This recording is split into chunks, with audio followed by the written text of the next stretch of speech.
Let's get started and begin with the Pledge of Allegiance.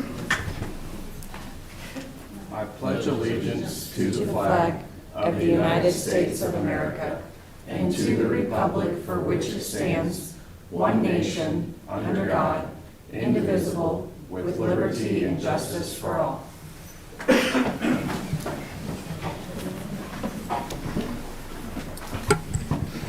All right, good morning, everyone. It is Monday, September 29th. This is Shawnee County Board of County Commissioners. I'm Aaron Mays. I represent District 3, sorry. Commissioner Bill Rippon represents District 1. He's on my left. And Commissioner Kevin Cook represents District 2 on my right. Good morning to both of you. We got our County Councilor, Rich Eckert, down at the end, and our County Clerk, Lisa Schmidt, at the other end. Good morning to both of you. Let's go ahead and get started. First item, please. First item is item 3, consent agenda. We've got several items on the consent agenda. If there's no questions or concerns on those, I would move for approval. Second. Motion has been made by Commissioner Mays, seconded by Commissioner Cook. Those in favor say aye. Opposed? Motion passes 3-0. Next item, please. Next item 4, new business. A, County Clerk. 1, consider all voucher payments. All right.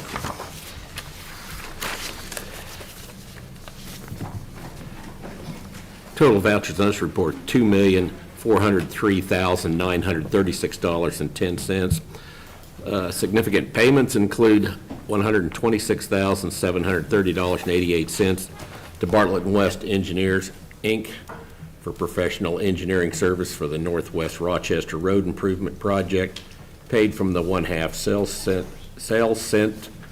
tax funds. $161,500 to Green Care Lawn and Landscape for the Family Park Trail construction. This project, 80% is paid from the Kansas Department of Wildlife and Parks Trail Program Grant, and 20% from Parks and Recreation's Building Maintenance Fund.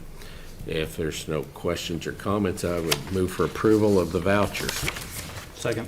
Okay, we've got a motion made by Commissioner Rippon, seconded by Commissioner Cook. Those in favor say aye.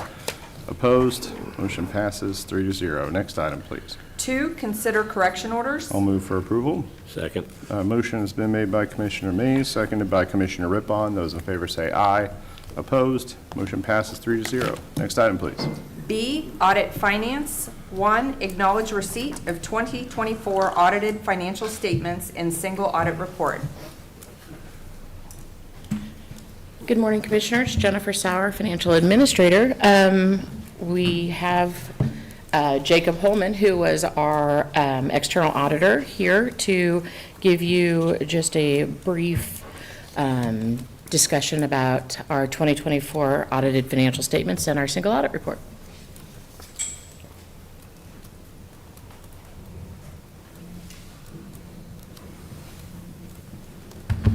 Good morning, Commissioners. My name is Jacob Holman with Forvis Mazars, partner with the firm that led your financial statement audit. We were engaged to perform 2 audits, a financial statement audit to ensure that the county's financials were materially accurate, as well as a compliance audit or a single audit over your federal funds. So today, I just want to go over both of those audits high level. Really just started with a scorecard. If I was in your shoes, what are the most important things that I would want to know? The first thing is really just that management was professional and courteous through the audit process. It was a good audit experience for my team. We don't always get that, and I just wanted to make sure that the commissioners were aware of that. The second thing is from the financial statements. We did issue a clean or unmodified opinion. So that means we believe your financial statements are materially accurate, as well as all of the disclosures that are required to be included in accordance with professional standards are included. So I think that's good to point out. The third thing is audit adjustments. There was no material audit adjustments that came out of our audit process. So the information that was provided to us from management is the same thing that was presented in your financial statements. So I wanted to point that out.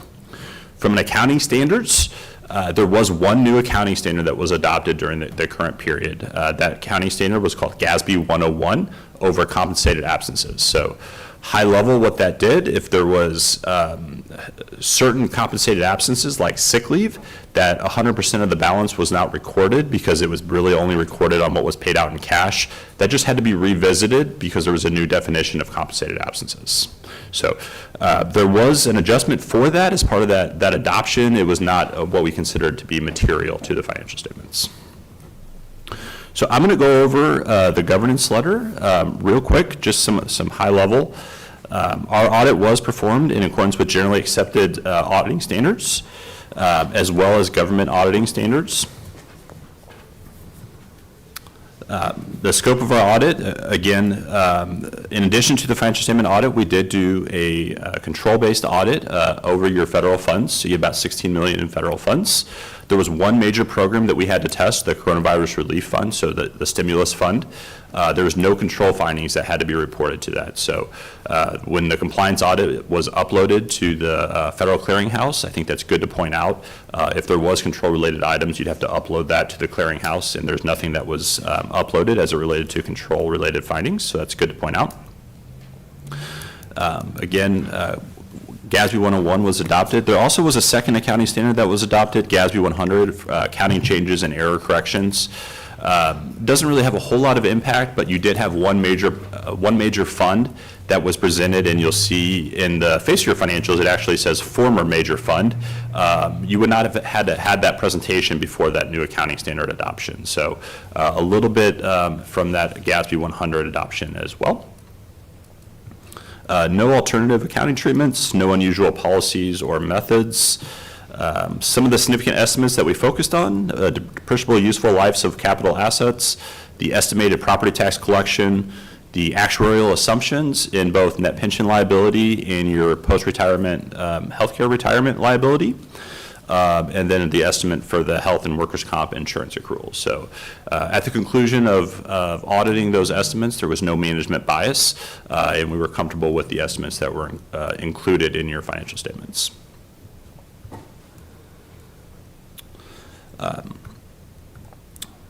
There was no disagreements with management. Significant issues is really just the assistance provided on the adoption of the new accounting standards. No significant related party findings. I think that's good to point out.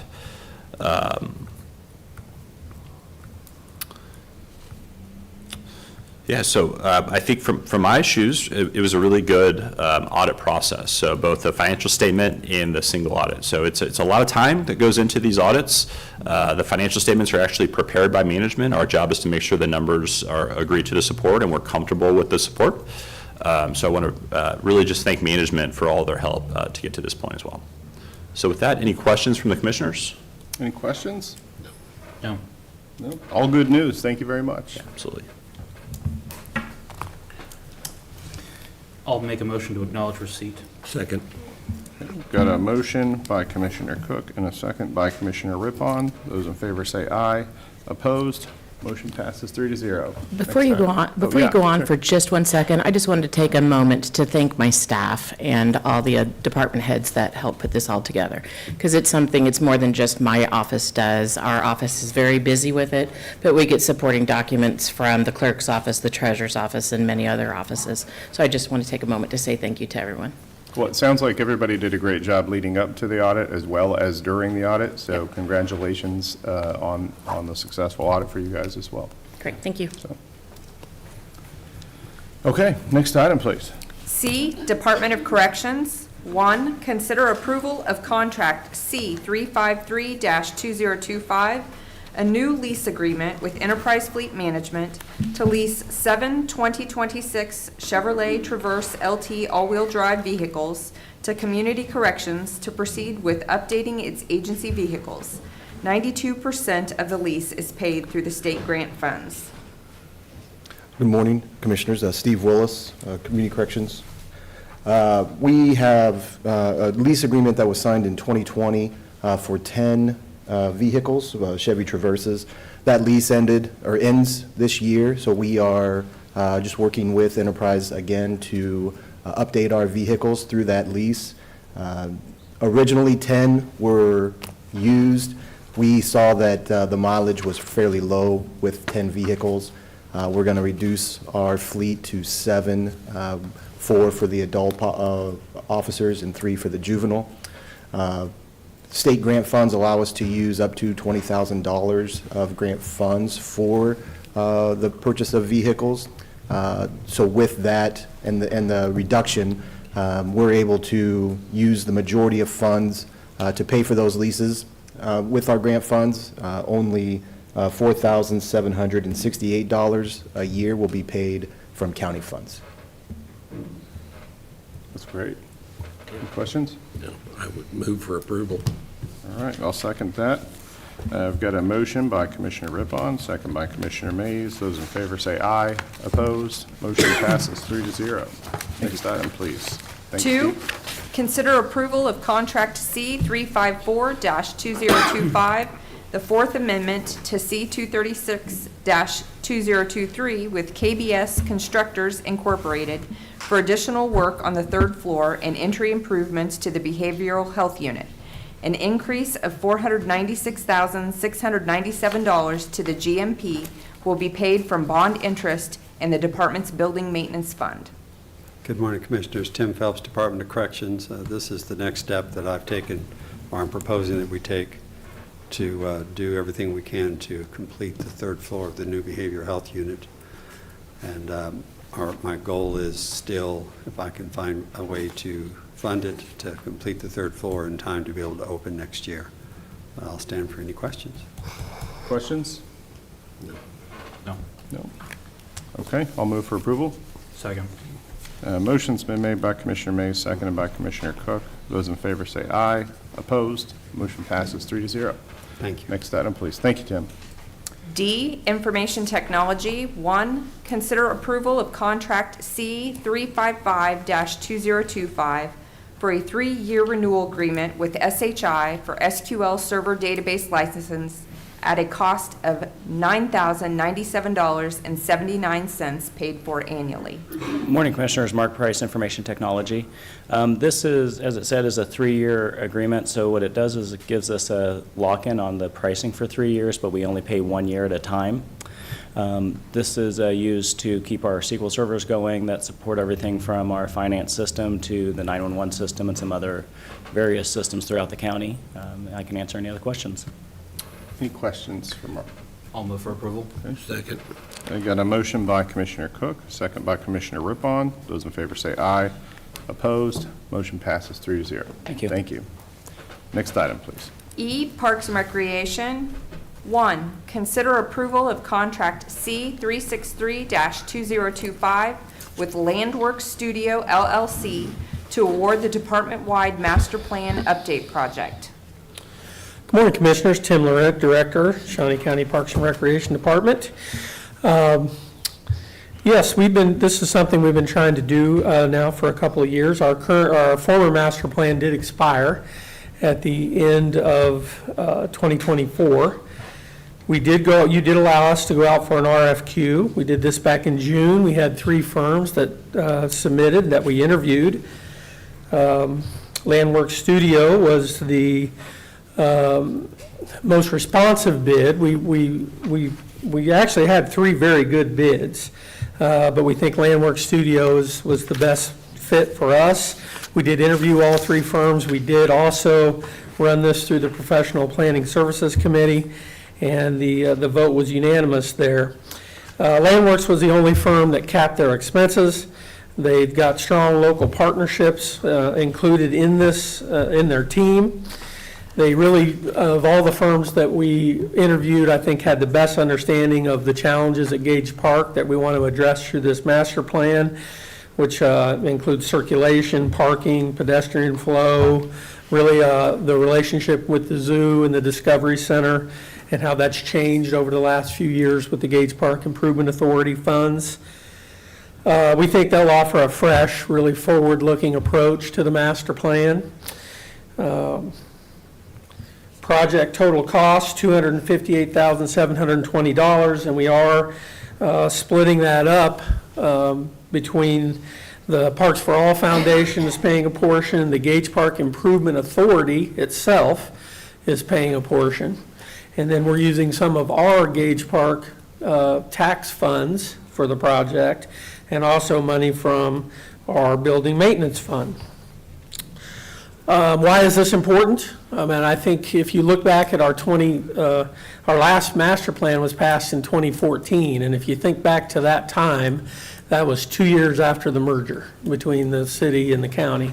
And I think that master plan was really, in large part, designed to foster that merger and combine those two departments moving forward.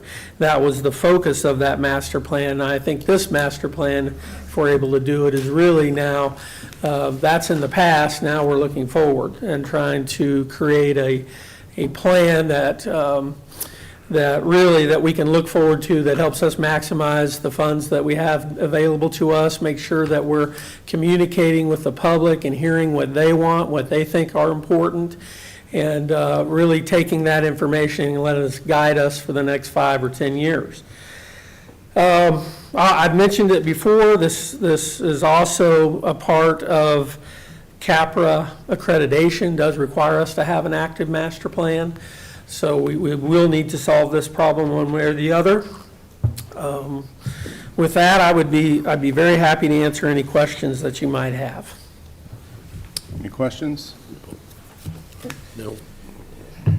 What is it that you hope to get from this group that you would, Landwork Studio LLC, that you would not be able to do within your own staff? Right, I think that's a great question, and I think really when you start to look at statistical surveys and financial modeling, benchmarking, those kind of things are things that I don't think we would handle well in-house.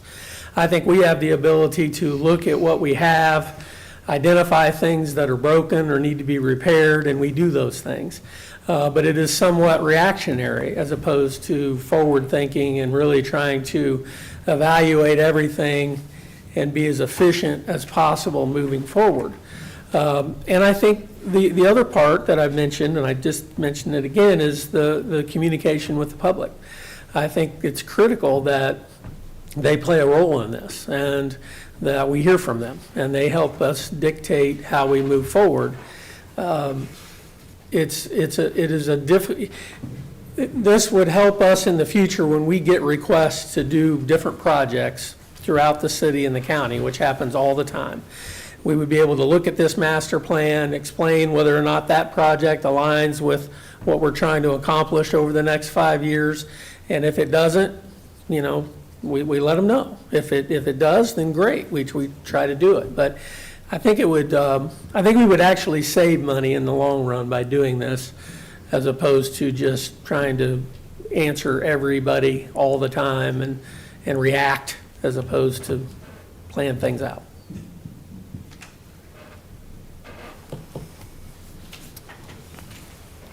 Okay, well, I think I'm on record as saying I don't really like doing master plans, and so I'm probably going to vote against it. But it's not because we don't need a plan. I just think sometimes these consultants are a little too expensive, and in my opinion, $258,000 is more than we need to be spending on this. So, any other questions or comments?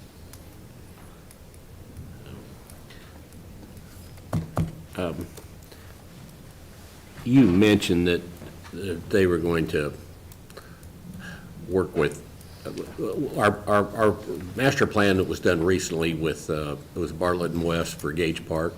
Yeah. Are they going to be working sort of, not in tandem with them, but at least consulting with them on this? So our agreement with Bartlett and West is over. So they completed phase 1 of that plan, which by and large was an assessment of the facilities in the park. And so we will incorporate all of that, what Bartlett and West did, in this plan. So we won't pay them to come back out and reevaluate all of those things. That's already been done. But this would pick up where Bartlett and West really left off.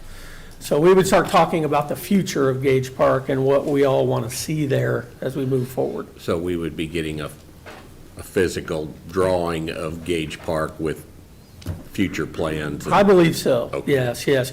We have done that in-house, I think, and you've seen that. But it's even that now is probably 4 years old. So I think having something, with more eyes on it than just the staff that put the one that we have together would be good. And again, drawing in the community and finding out what they want to see in the future of Gage Park. Are there other parks that we're going to focus in on, like, say, Family Park, different phases? Yeah, Of course, I we think already have a master plan for We do that, have a but- master plan for Family Park. My expectation is that they're going to touch everything, through this process. They'll do, the old master plan did it, we'll do it again. That was 2014, or probably 2013, when they went in and evaluated all the facilities and amenities. We'll go through that process again as part of this plan, and then create a list of priorities. Okay.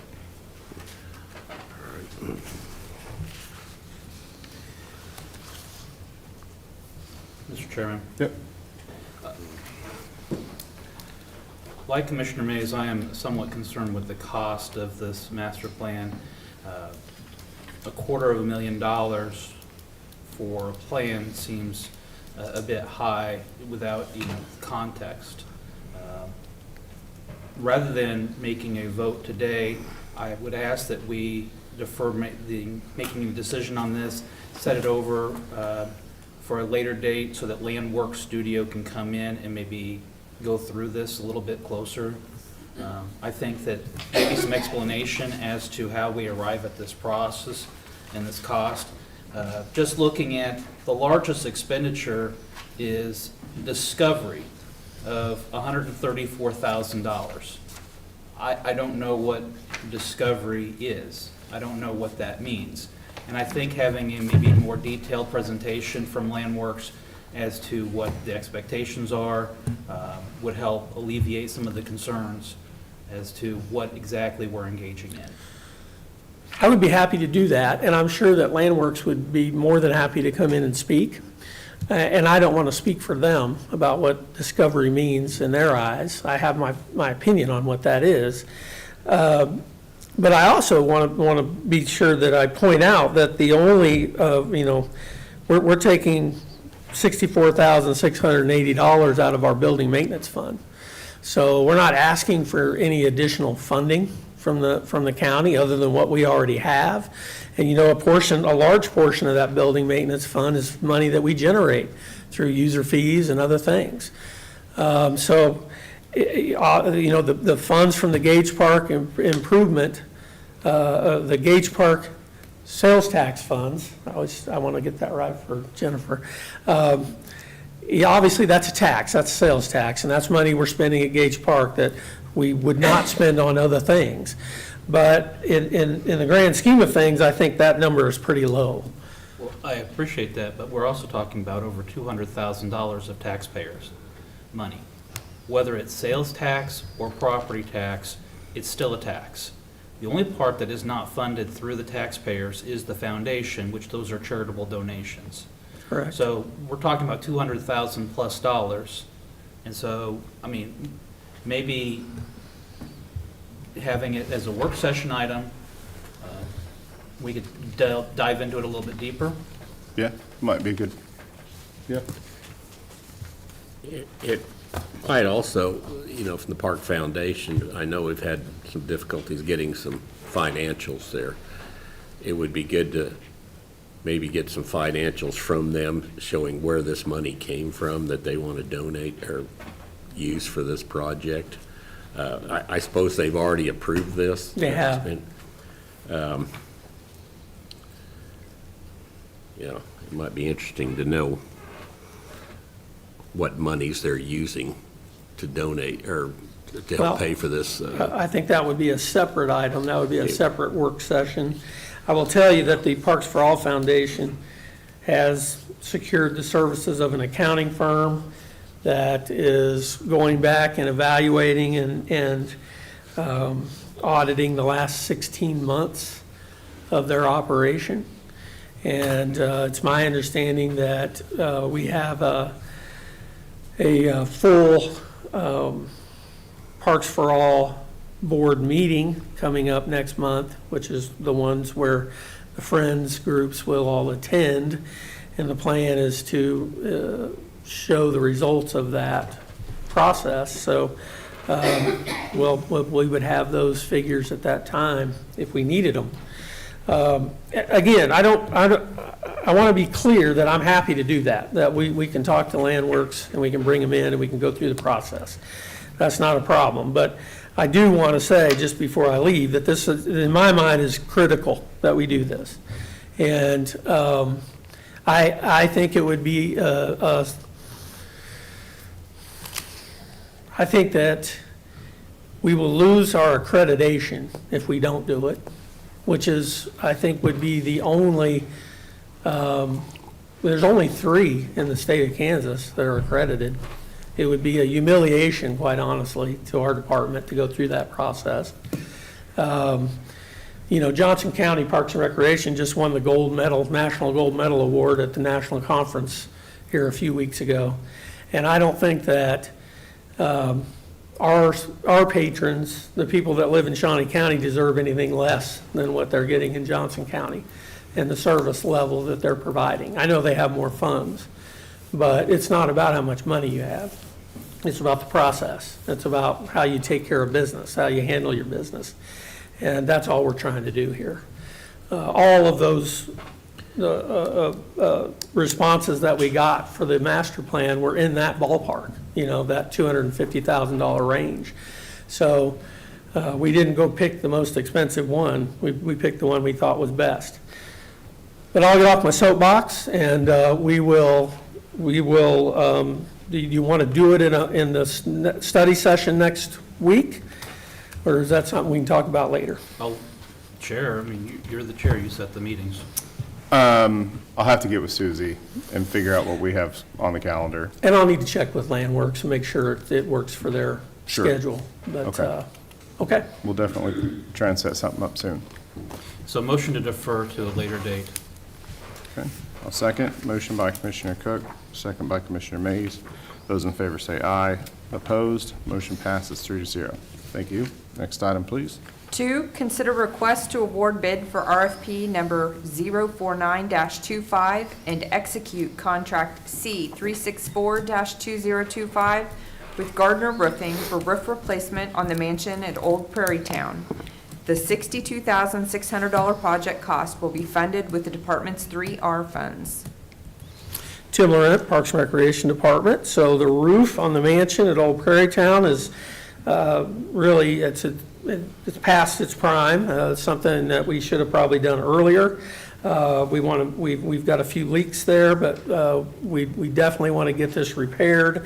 As you know, the mansion is really the centerpiece and the crown jewel as far as facilities inside Old Prairie Town. We want to maintain that to the best of our ability. This would be a complete roof replacement, and Gardner Roofing was the lowest, most responsive bidder. Tim, does this have to be a certain type of roof because of the historic nature? It does, and we have had significant conversations with all the vendors about that, and so we will meet those requirements. Okay. Any questions? Commissioner Rippon, do you want to tell a story about the roof of the? Well, there's some raccoon stories. Raccoons have chewed Yeah. holes through the roof before. That was That's an right. interesting night. And, yeah, but, it's a whole nother story. I knew he had one in there, so. Well, he officed in there for I know, many years. dude, yeah. I know.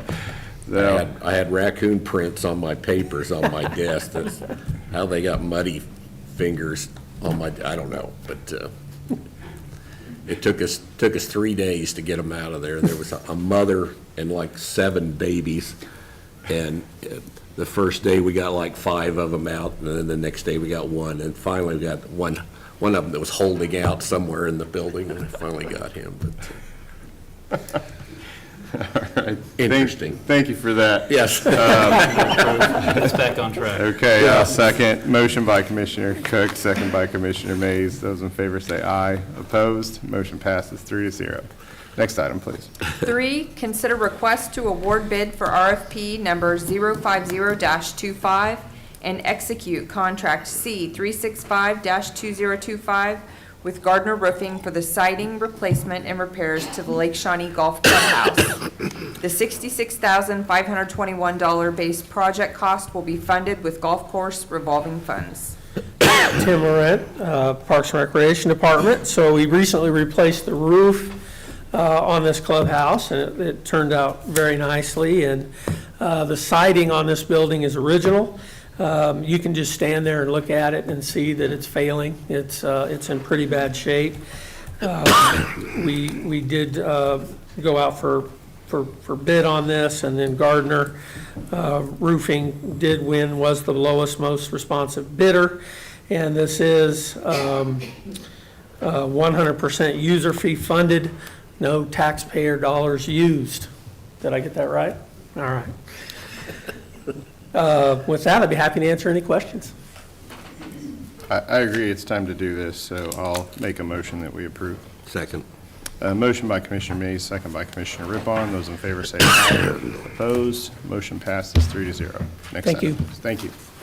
F, Facilities Management. 1, request approval for emergency HVAC repairs at JP Lewis Health Department, contract C 366-2025 with Samco in the amount of $49,640 utilizing 2025 Shawnee County contingency funds.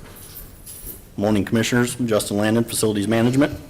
I'm seeking Commission approval to get the north end of the Health Department back up and operating. Okay.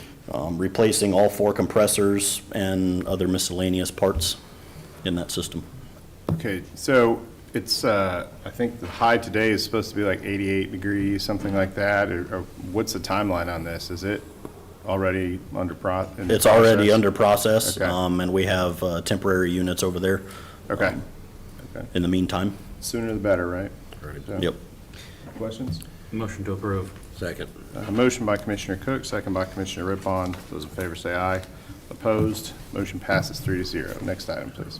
2, consider approval of contract C 367-2025 with MEI for courthouse elevator repairs relating to annual inspection violations, utilizing 2025 Shawnee County contingency funds in the amount of $14,115. Morning, Commissioners. Justin Landon, Facilities Management. Seeking approval to use contingency funds to make these repairs. State regulations have changed. We're no longer grandfathered in on these elevators, so needing to make these repairs to become compliant. Any other elevators that we're expecting this same No, thing on? Okay. Nope. Well, that's good. just these. All right. Any questions? I'll move for approval. Second. Motion by Commissioner Mays, second by Commissioner Rippon. Those in favor say aye. Opposed? Motion passes 3-0. Thank you. Next item, please. G, County Counselor. 1, consider approval of contract C 368-2025 with Beacon Events LLC to provide entertainment management services for the Great Overland Station. Good morning, Commissioners. Rich Eckert, Shawnee County Counselor. This contract was discussed at length at a work session earlier, so I'm probably not going to go over it in detail the way I normally would, but I will point out the highlights. This is a 5-year term, and we're going to start on October 1st. Beacon is very excited and wanting to get started as soon as possible. This contract gives them the ability to book and schedule services. They're going to do the marketing. They're going to handle ticketing and the food and beverage sales in the facility. And we are looking forward to this facility being used dramatically more than it has been in the past. And that's the whole reason we would do this contract. They do tell us that it will take a while for this to spool up, so it won't be like there's a wedding next weekend. But they do expect within about 180 days to be looking fairly booked. So we'll look forward to that. Again, this contract is just going to be based upon gross profits. It seemed it would be easier for us to calculate that. So this particular contract is that the manager is going to keep 60% of the gross sales, and of course we have the right to audit that and have a look at that. So we will be doing that as well. The additional piece that we have today that we didn't have back then is that we now do have an insurance document, and Shawnee County is listed as an additional insured, and that document is attached to this agreement, so the county clerk has a copy of it. If you have any other questions, I'll be glad to answer them. Any other questions? No. We still have the ability to allow some booking. It's not handing over complete control. For example, on the consent agenda, item N, There's the Topeka Model Railroaders, who are having their annual Model Railroad Train Show at the Great Overland Station, October 4th and 5th. And so there's still some cooperation. Correct. And going forward, we've had other events, like I believe we've had a fundraiser for Helping Hands, and we've had those discussions with Beacon, and we work with their calendar. So we'll have the right to keep doing those events. We'll just have to work around their calendar because now they become primary. But if they have an open date, yes, we get the facility. Okay. All right. I don't have any other questions. Any questions? No. All right, I'll make a motion that we approve this. Second. Motion by Commissioner Mays, seconded by Commissioner Cook. Those in favor say aye. Opposed? Motion passes 3-0. Thank you. All right, next item, please. Item 5, public comment. I didn't see anyone signed I up. did not have anyone signed up, so we'll move on. Next item, 6, administrative communications.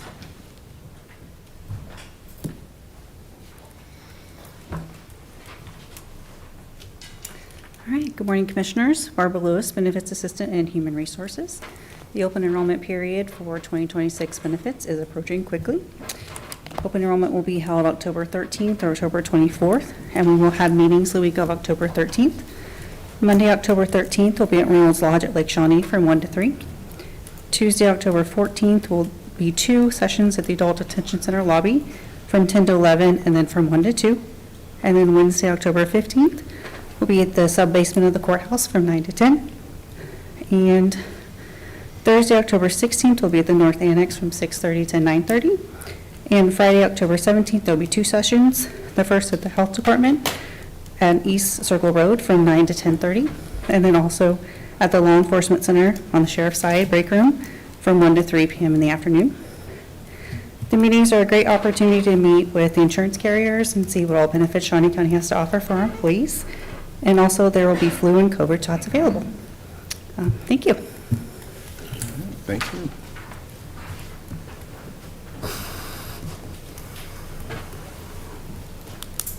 Good morning, Commissioners. Teresa Fisher, Director of the Health Department. I just want to let everybody know that starting today, we now have flu shots available. So this is at our 10th Street location at 2115 Southwest 10th. You can walk in. You can also call. We do some appointments, 251-5700, but these will be flu shots for both adults and children. And we will also, as Barbara said, be at open enrollment to get flu shots delivered then to all staff that want one. Thank you. Thank you.